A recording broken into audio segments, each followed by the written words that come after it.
La espiral de proyectos como eje conductor de asignaturas de gestión de proyectos informáticos.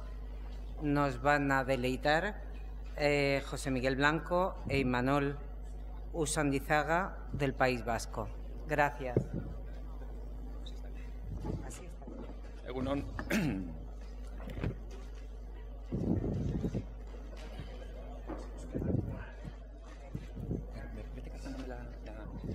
Bueno, mientras cargamos la presentación PowerPoint, pensábamos, cuando había que preparar esta presentación, que hasta cierto punto era un papelón. Entre otras cosas, por tres razones. La primera es que nos habíamos leído el artículo, que no sé si somos los únicos por razones obvias o por el interés previo. Así que, en ese sentido, no has conseguido el objetivo porque ya lo habías conseguido antes en nuestro caso. Y sí que hay un problema con esto, y es ¿qué consigues con una presentación cuando alguien ya se ha leído el documento? Y esto es otro tipo de planteamiento que tiene que ver con la asignatura que vamos a hacer nosotros. Nosotros intentamos que los estudiantes lean antes de que nosotros les contemos nada, de forma que la clase tenga más que ver con un diálogo que con una exposición convencional. Eso por un lado. Por otro lado, cuando se trataba de decirnos los recursos que necesitábamos, pues pensamos en pedir pizarra.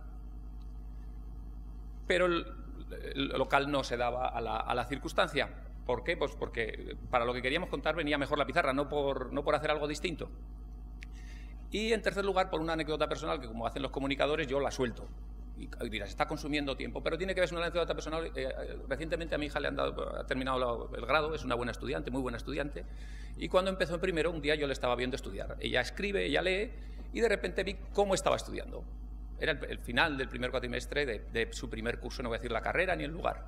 Y lo que vi que estaba estudiando era colecciones de diapositivas.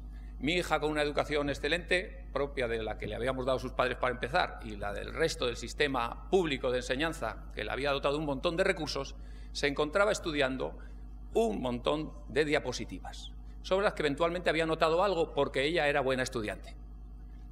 Entonces yo le dije, hija, tienes aquí los libros. Y dice, ¿para qué? Si lo que entra es lo de las diapositivas. Bueno, son reflexiones, uno puede hacer generalizaciones y estar que si voy, que si vengo y si por el camino me entretengo. Pero yo no quería eso para mi hija y no lo quiero para mis estudiantes. Y por nosotros hacemos un uso muy austero de las diapositivas y más de la lectura previa como recurso. En ese sentido, el título hace referencia a cuáles son los posibles ejes conductores de una asignatura. El eje convencional y clásico es el temario. El eje también convencional y clásico serían las exposiciones del profesor en clase cuando no había un cuerpo de conocimiento establecido. El eje alternativo puede ser el libro cuando existe un buen libro de texto. Esos son los ejes. Digamos, como eje innovador están las metodologías basadas en proyectos.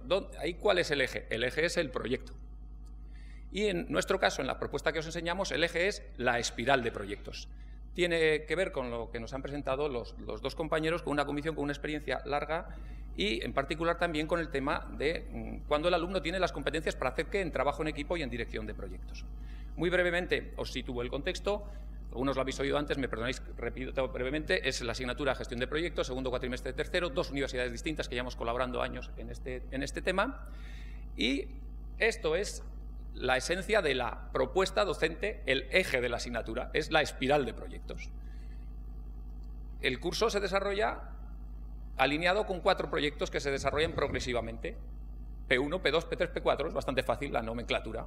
El primer proyecto, las 2 primeras semanas de curso, el segundo proyecto, las 2 siguientes, un parón de 1 semana, tercer proyecto 3 semanas y el proyecto más grande es el último 5, 6 semanas.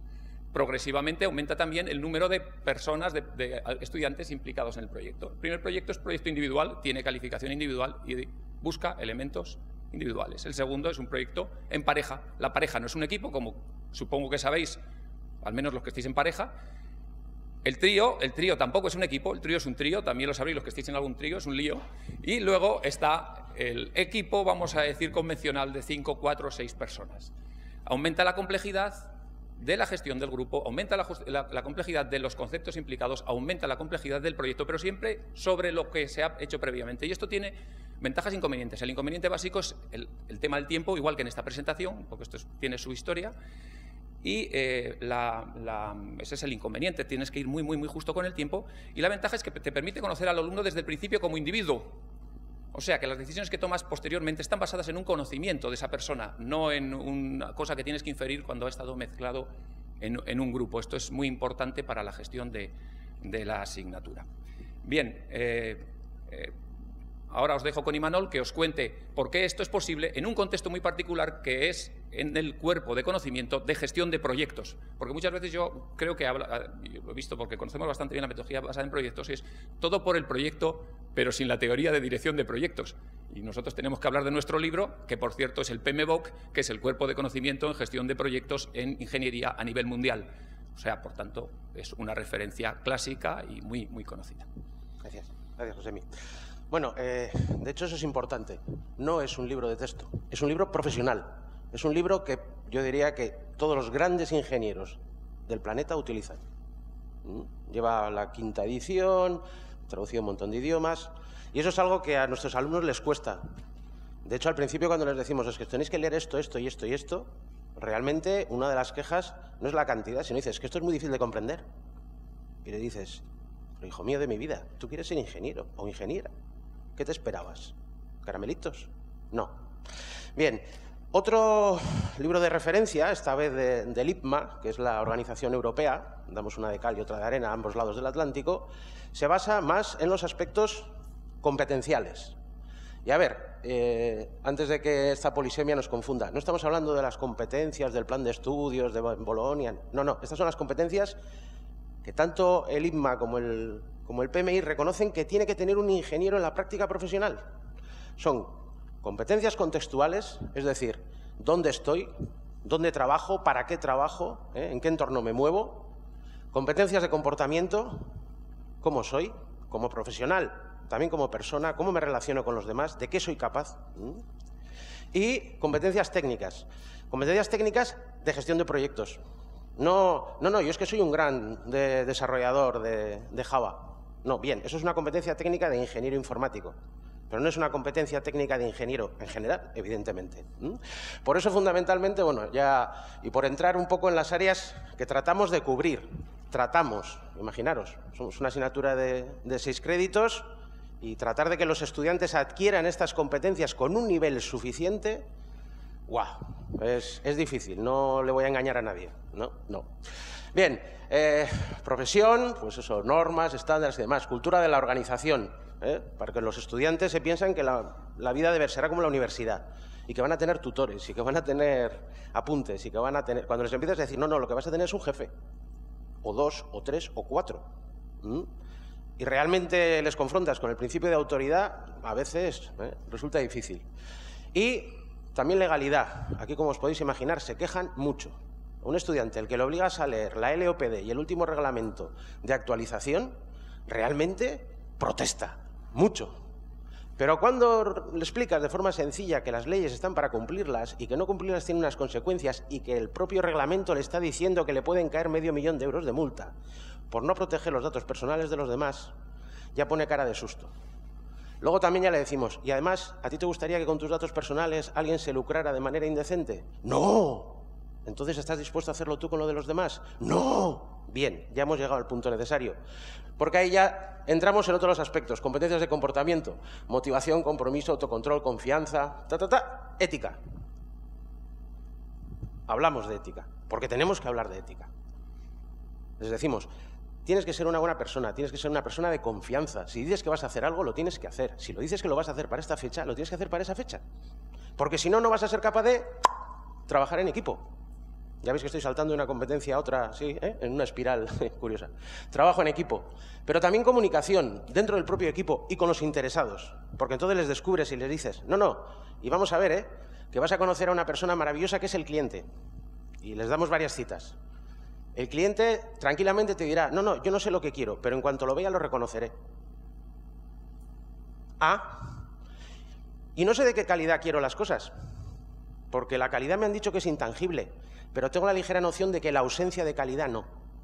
Y entonces ya les vas colocando un poquito en vereda. Bien, y bueno, y luego gestión de proyectos. Siguiente diapositiva, por favor. Bien, lo de la izquierda es lo que nuestros estudiantes llaman el cuadro. porque no dejamos de enseñarlo. Relaciona las áreas de conocimiento de la gestión de proyecto, alcance, tiempo, costes, calidad, recursos humanos, comunicación, riesgos, adquisiciones, interesados e integración, y los grupos de procesos o las fases que tiene un proceso: iniciación, planificación, ejecución, seguimiento, control y cierre. Para tratar de explicar, digamos, de demostrar de una manera gráfica y visual, esto normalmente en clase me queda mejor porque, insisto, usamos una veleda y tengo más colores.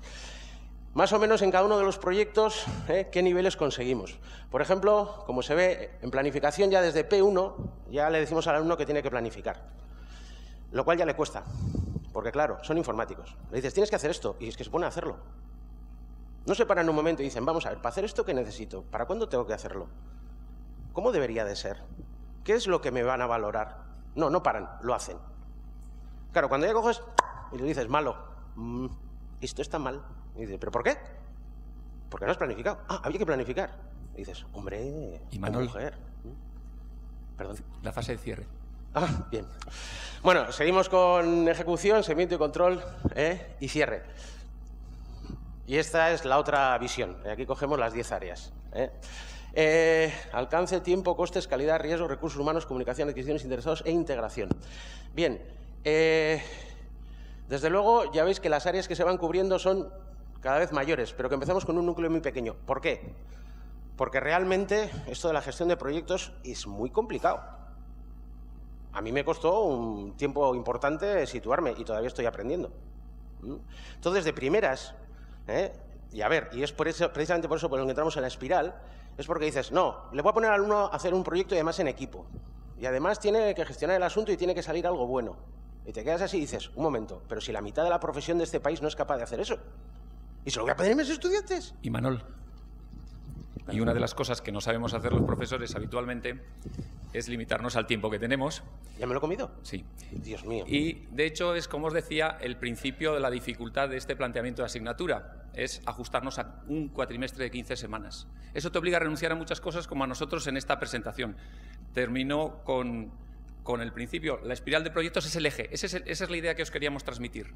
Es el eje, igual que en otras es el libro, en otras el proyecto. Es una situación donde incrementalmente y progresivamente se van en ciclos PDCA, donde la clave es la A, donde A no se traduce ni como ajustar ni como actuar, como suele traducir, sino como aprender. El alumno va aprendiendo de lo que ha hecho en otros proyectos, lo aplica en el siguiente. Nosotros, para terminar, no utilizaríamos la metáfora ni de llenar el cubo, ni de encender el candil, sino una que es mucho más ingenieril y es apretar los tornillos. La espiral te ayuda a que lo que primero has contado, lo de la planificación, lo profundices. Al final es con lo que se quedan. Y las otras cosas que has tocado en proyectos posteriores queda pues a un nivel más superficial. Es teoría de gestión que utilizarán en toda su vida profesional. Nosotros llegamos hasta donde hasta donde podemos llegar, como en esta presentación. Muchísimas gracias por vuestra atención.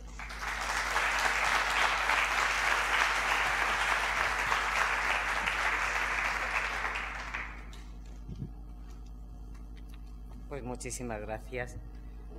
José Miguel, casi me has dejado sin trabajo. Estamos bien, tenemos posibilidad de atender preguntas del público, por favor.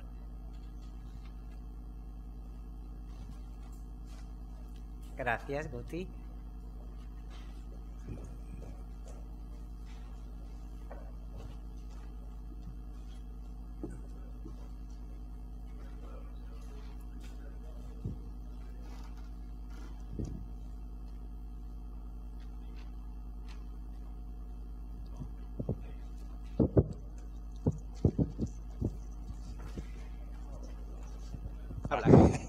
Agustín Cernuda, de la Universidad de Oviedo. Este tipo de organizaciones, digamos, de la asignatura, me suenan a muy absorbentes. Quería saber qué tal es la experiencia, si hay quejas de los alumnos respecto a que les lleva mucho tiempo, a que solo se dedican a esto y tal. Bien, el contexto donde esta asignatura se da es muy exigente para nosotros. En el caso de la Facultad de Informática de San Sebastián, que es de donde provenimos los dos, un poco menos para la Universidad de La Rioja. Es la única asignatura obligatoria de segundo cuatrimestre y, digamos, el alumno que está en tercero puede estar en 3 especialidades. El resto de su curso es obligatorio, pero puede ser de ingeniería de computadores, de computación o de ingeniería del software. Por tanto, nosotros tenemos como grupo de interés al que atender, digamos, somos la piraña en la piscina del resto de profesores de la facultad, para que nos entendamos. Entonces, nosotros desde el principio hemos tenido muy claro que tenemos que poder avalar con datos que nuestros alumnos se podrán quejar. Eso es... Yo también me quejo de que me pagan poco y me pagan bastante bien, pero ¿qué quieres que te diga? Que se quejen dentro de lo que no me preocupa. Si la queja, yo puedo responder con transparencia y claridad. Nosotros tenemos un marco horario, una distribución que tiene que ser necesariamente homogénea a la asignatura, lo cumplimos estrictamente. Los alumnos trabajan, según ellos, mucho, según nosotros, de media 132 horas al curso, siendo la asignatura con diferencia en la que más trabajan. A partir de ahí, pues yo les suelo decir el primer día, ¿os parece esto mucho? Pues vuestro padre, si está trabajando, trabaja al año 1.700 horas de convenio y no tienes que multiplicar, de ahí vives tú, y si eso te parece mucho, pues te operas. ¿Qué quieres que te diga? El mayor problema no es con los alumnos, esto lo aceptan, lo entienden, los alumnos lo entienden bien. El problema lo tienes con los compañeros, porque inmediatamente te dicen, es que trabajan en la tuya y no en la mía, pues hazles trabajar. Si los sistemas se equilibran, ¿es el problema? Sí, es así. ¿Es exigente? Sí, es así. No hay ninguna duda. Ahora es con datos lo que es. Con datos tasados que nosotros tenemos que poder presentar al decanato. Nosotros tenemos limitaciones de coordinación muy fuertes y tenemos que dar cuenta al decanato, a todo el mundo de lo que hay y además a los propios estudiantes que tienen todo el derecho del mundo a saber lo que trabajan y lo que no trabajan. ¿Hay desviaciones? Sí. Sí. Y algún día se puede incluso contar que no son precisamente los alumnos que obtienen más calificación ni los que mejor desempeño tienen los que más horas declaran a la asignatura. Si estáis trabajando alguno en esa línea, podemos compartir experiencia y datos porque tienen su potencial de hipótesis. Pero tienes razón, completamente de acuerdo. De todos modos, también nos hace trabajar mucho a nosotros. Diría el rector, mucho no, lo que tenéis que hacer.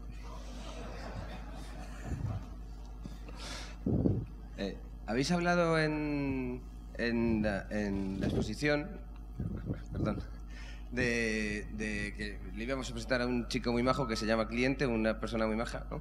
¿Habéis pensado en alguna vuelta de espiral que efectivamente presentarle a un cliente no académico, del mundo real, un profesional de verdad o un cliente de un profesional de verdad? A ver, nosotros partíamos de una asignatura que es un enfoque relativamente clásico y que funciona muy bien en algunos contextos. Y es, en nuestra facultad funcionaba bien, hasta que dejó de funcionar bien.